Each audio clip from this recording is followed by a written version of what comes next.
بسم اللہ الرحمن الرحیم۔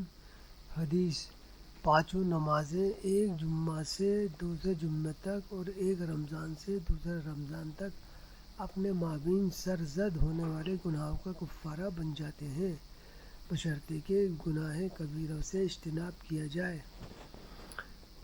حدیث: کچھ لوگ اللہ کے مال میں ناحق تصرف کرتے ہیں، چنانچہ ایسے لوگوں کے لیے قیامت کے دن جہنم ہے۔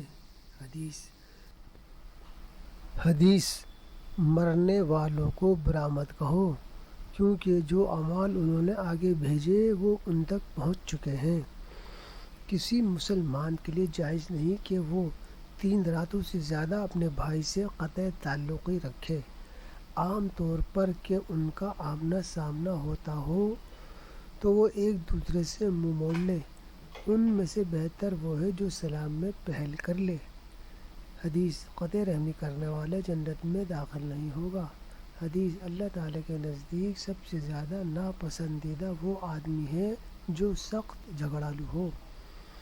حدیث: جو شخص اپنے بھائی کی عزت کا اس کی غیر موجودگی میں دفاع کرے، اللہ تعالیٰ قیامت کے دن اس کے چہرے کو جہنم کی آگ سے دور کر دے گا۔